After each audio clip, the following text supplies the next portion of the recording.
Welcome to all my students. I hope you all are safe and well. So dear students, आज का हमारा जो lecture है बहुत ही इंटरेस्टिंग होने वाला है, जो कि किस चीज़ के ऊपर है, life with in a single membrane. कि लाइफ मौजूद है लेकिन एक ही सेल के अंदर मौजूद है। ओके, जिससे पिछली वीडियोज़ में हमने प्रोटेस्ट को स्टार्ट किया था, 3 वीडियोज़, ये तीसरा वीडियो है हमारा। उन 2 वीडियोज़ में हमने प्रोटेस्ट का एवोल्यूशनरी पर्सपेक्टिव पढ़ा और साथ ही साथ उसमें जितने भी करेक्टरिस्टिक्स थे वो पढ़ लिए। अब आपको पता है कुछ ऐसे करेक्टरिस्टिक्स होते हैं जो पार्टिकुलर इंडिविजुअल को, जो पार्टिकुलर फाइलम को डिफाइन करता है। ओके, जो कि एक पार्टिकुलर फाइलम को डिफाइन करता है। लेकिन जिस तरह के अगर आप देख ले कि रिप्रोडक्शन, तो कुछ में एसेक्सुअल होगा, कुछ में सेक्सुअल होगा। एक ही किंगडम के डिफरेंट फाइलम में या एक ही फाइलम के डिफरेंट ऑर्डर, क्लास और ग्रुप्स में ये करेक्टरिस्टिक्स डिफरेंट होते हैं। लेकिन कुछ ऐसे करेक्टरिस्टिक्स होते हैं, जिस तरह के एनिमल में multicellularity, eukaryotic, to obtain food by injection. Okay, ये जो करेक्टरिस्टिक ये उसको डिफाइन करते हैं। अब यहाँ पर भी प्रोटोजोन की अगर हम बात कर ले तो इसके अंदर भी एक ऐसी करेक्टर होनी चाहिए ताकि वो के पूरा का पूरा फाइलम डिफाइन करे। अगर वो कोई भी क्लास से कोई भी मेंबर किसी भी क्लास से हो, फाइलम से हो या ऑर्डर से हो, कोई भी मेंबर हो, उसके अंदर ये डिफाइनिंग करेक्टर मौजूद होगी। ओके, यानी पूरे के पूरे फाइलम के लिए। और इस पर काफ़ी बुक्स में भी अलग से एक टॉपिक उन्होंने रखा हुआ है कि life with in a single membrane, कि लाइफ मौजूद है लेकिन एक ही सेल के अंदर, उसके सेल मेम्ब्रेन के अंदर मौजूद है। ओके, अब यहाँ पर आते हैं क्या कि इसका थोड़ा बहुत इंट्रोडक्शन पढ़ लेते हैं। The term protozoa is traditionally refer to the chemo ऑर्गेनोट्रॉफिक organism या प्रोटेस्ट।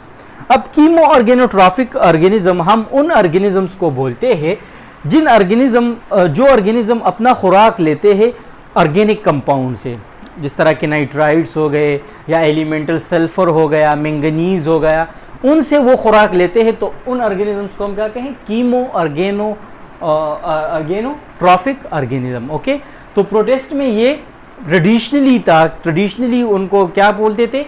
कीमो ऑर्गेनोट्रॉफ, जो कि अपना खुराक लेते थे ऑर्गेनिक कंपाउंड से। ओके, ये ट्रेडिशनल था।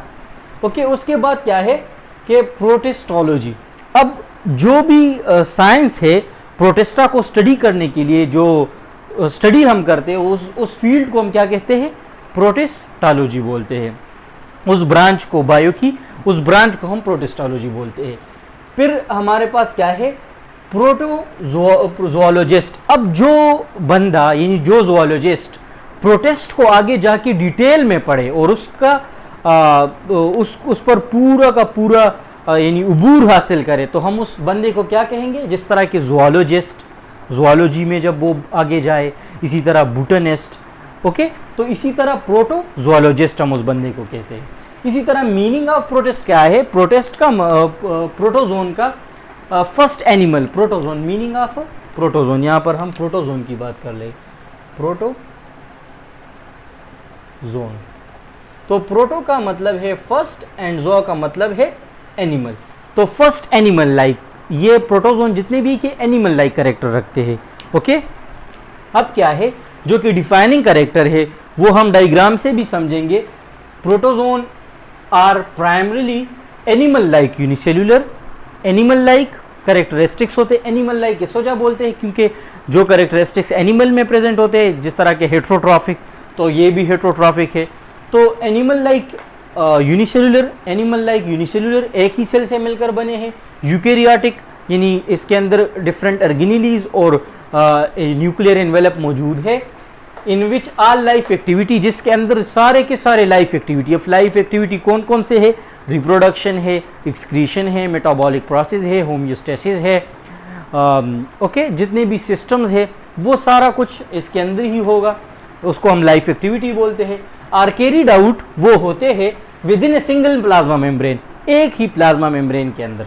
अब यहाँ पर डायग्राम से समझते हैं। ओके, फर्ज करें अब हम एक ही मेंबर लेते हैं, जिस तरह के अमीबा। अमीबा ये एक मेंबर है फाइलम प्रोटोजोआ का। ओके, प्रोटोजोआ का एक मेंबर है। ये इसके अंदर न्यूक्लियस आ गया, ये फूड वैक्यूल और ये कॉन्ट्रैक्टाइल वैक्यूल, कुछ ऑर्गेनेलीज इसी तरह हमारे पास ये सारे क्या है, इसके अंदर ऑर्गेनेलीज है। अब क्या होगा कि एक ही सेल से मिलकर बना है, एक ही सेल है, इसके इर्द गिर्द ये क्या है, प्लाज्मा मेम्ब्रेन है। अब प्लाज्मा मेम्ब्रेन के अंदर क्या है कि जितने भी एक्टिविटीज़ होंगे, एक्सक्रीशन होगा, रिप्रोडक्शन होगा, सेल मूवमेंट होगा, जो भी चीज़ होगा वो एक ही सेल के अंदर होगा।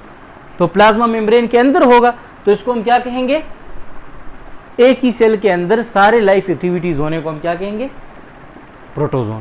यानी प्रोटोजोन यूनिसेल्युलर है और हर एक फंक्शन जो भी हो, ओके, जो भी हो, यहाँ पर मैं लिख लेता हूँ, रिप्रोडक्शन हो, एक्सक्रीशन हो, ओके, मूवमेंट हो, न्यूट्रिशन हो, जो भी लाइफ सस्टेनेबल एक्टिविटी है वो सारे के सारे एक ही प्लाज्मा मेम्ब्रेन के अंदर होंगे, तो हम उसे क्या कहेंगे, प्रोटोजोन कहेंगे। तो ये इसका डिफाइनिंग कैरेक्टर हो गया। अब क्या होता है, एक्सप्लेनेशन के लिए मैंने थोड़ा बहुत ऐड किया हुआ है फॉर योर कंसेप्ट। पिछली वीडियोस में मैंने भी इसको टच दिया, लेकिन यहाँ पर भी दोबारा से मैं आपको समझाता हूँ। ओके, क्या होता है कि डिफरेंट पीपल जो होते हैं, यानी लोग होते हैं, उनके क्या है, पीपल कंसिडर प्रोटोजोआ, ये प्रोटोजोन को बहुत सिंपल लेते हैं कि ये बहुत सिंपल ऑर्गेनिज्म है। हाँ, वाकई में बॉडी सिंपल है, यानी मल्टीसेलुलर नहीं है, एक ही सेल से मिलकर बनी है, लेकिन that they are simple but often they are more complex। लेकिन ये क्या है, more complex है। बहुत सारे बुक्स में ये बात वाकई उन्होंने ऐड की हुई है कि they are more complex than any particular cell in higher organism। ये अब अमीबा हो गया, और यहाँ पर मैं एक ह्यूमन ले लेता हूँ जो कि हायर ऑर्गेनिज्म है। ओके, ये एक ह्यूमन मैंने ले लिया। अब ह्यूमन का मैंने एक फर्ज करे मैं उसका एक न्यूरॉन सेल लेता हूं। कौन सा, न्यूरॉन सेल। इसी तरह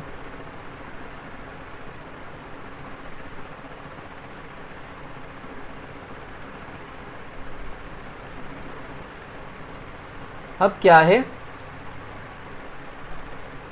ये एक न्यूरॉन सेल है। अब एक ही सेल मैंने हायर एनिमल से लिया है, और यहां पर यह भी एक सेल है। अमीबा का पूरा ऑर्गेनिज्म क्या है, एक सेल से मिलकर बना है। तो मेरा मतलब समझाने का मतलब यही है कि ये तो बहुत सिंपल एनिमल है, लेकिन बहुत ही कॉम्प्लेक्स भी है। कौन से, अगर हम एक सेल ले ले हायर ऑर्गेनिज्म से, अब हम यहाँ पर न्यूरॉन सेल लिया है, तो न्यूरॉन का मेन फंक्शन क्या है, कोऑर्डिनेशन है। कोऑर्डिनेशन है बॉडी के अंदर। अगर आपने सिग्नल कहीं पर पहुंचानी हो, यानी मैसेज कोई पर कन्वे करना हो, तो न्यूरॉन्स के थ्रू होगा। यानी मेरे हाथ में अगर कोई चीज़ कट लग जाए या कोई चीज़ चप जाए, तो मैं उसको, तो वो सिग्नल पेन होगा यहाँ पर, तो वो सिग्नल कौन ले आएगा, न्यूरॉन आएगा, ले आएगा। तो अब न्यूरॉन ने एक ही काम करना है, वो काम क्या है, कोऑर्डिनेशन है बॉडी के अंदर। अब यहाँ पर भी एक सेल है, लेकिन इसके अंदर क्या होता है, इसके अंदर सारी चीज़ें होती है, कोऑर्डिनेशन भी होती है, रिप्रोडक्शन भी होती है, इनके अंदर एक्सक्रीशन भी होती है। अब ये जो सेल है, इसके अंदर ये सेल बाकी चीज़ों के लिए नहीं है, यानी ये सिर्फ और सिर्फ कोऑर्डिनेशन करेगा। लेकिन यहाँ पर एक सेल है, लेकिन वो सारे के सारे फंक्शंस करते हैं। तो इस वजह से हम बोलते हैं कि क्या, they are simple but often they are more complex than any particular cell in higher organism। तो आई होप ये आपको समझ आ गया होगा। अब यहाँ पर एक दूसरा कंसेप्ट भी है, मल्टी सेल्युलरिटी एंड कॉलोनियल ऑर्गेनाइजेशन। अब कुछ एनिमल्स ऐसे हैं, कुछ ऑर्गेनिजम्स ऐसे हैं प्रोटोजोन में, मैं डायग्राम से आपको शो करवाता हूं ताकि आपको समझ आ जाए, और साथ ही साथ आप अपने नोट्स भी बना लीजिएगा, तो वो काफ़ी बेहतर रहेगा। अब विल्वोक्स हम एक एग्जांपल लेते हैं, जो कि क्या है, प्रोटोजोन है। विल्वोक्स के अंदर ऐसा होता है कि कुछ सेल्स, यानी कुछ ऑर्गेनिज्म, इंडिविजुअल ऑर्गेनिज्म, वो रिप्लिकेट कर जाते हैं, लेकिन वो एक दूसरे से अलग नहीं होते। यानी 15, 20, 30, यानी कुछ सेल उसकी नंबर बढ़ जाती है, लेकिन वो अलग नहीं होते, और वो स्पेशलाइज यानी लेबर ऑफ डिवीजन कर लेते हैं, जिस तरह के मल्टीसेलुलर में होता है। तो स्टूडेंट्स कहते हैं कि ये भी मल्टीसेलुलर है, लेकिन नहीं, ये भी यूनिसेलुलर है। जिस तरह के, अगर यहाँ पर हम सेल ले ले विल्वोक्स के अंदर मल्टी सेल होते हैं। इसी तरह इसके बॉडी के अंदर क्या है, मल्टी सेल्स होते हैं।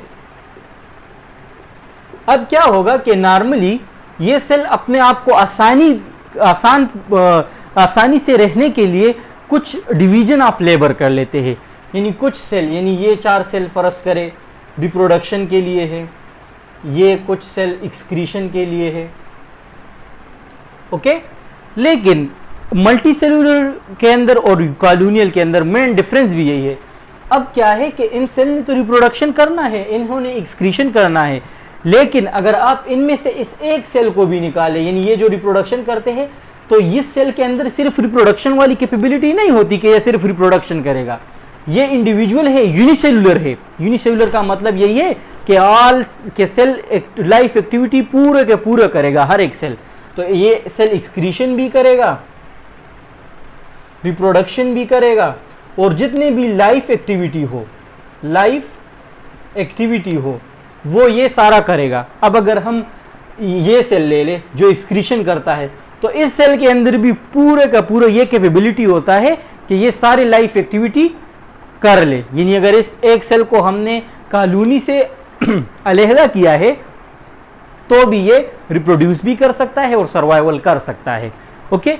अब अगर हम मल्टी सेलुलर का देख ले, मल्टी सेलुलर का, ओके, इसी तरह अगर हम ह्यूमन से ले ले, तो अगर हम ह्यूमन से मल्टी सेलुलर है, लेकिन मल्टी सेलुलरिटी का मतलब ये नहीं है कि अगर कोई डाइजेस्टिव सेल हो या न्यूरॉन सेल हो तो वो सिर्फ और सिर्फ कोऑर्डिनेशन करेगा, बाकी ये सारे नहीं कर सकते, रिप्रोडक्शन भी नहीं कर सकते क्योंकि रिप्रोडक्शन के लिए अलग सेल होंगे और रिस्पायरेशन के लिए अलग सेल होगी। लेकिन यहाँ पर हर एक सेल मल्टी सेल है, एक दूसरे के साथ इकट्ठे हो गए हैं, लेकिन हर एक सेल के अंदर ये कैपेबिलिटी मौजूद होती है कि वो दूसरे से कि वो सारे फंक्शन लाइफ एक्टिविटी कर ले, और यहाँ पर नहीं कर सकते। तो मल्टी सेलुलर और कॉलोनियल में यही मेन डिफरेंस है।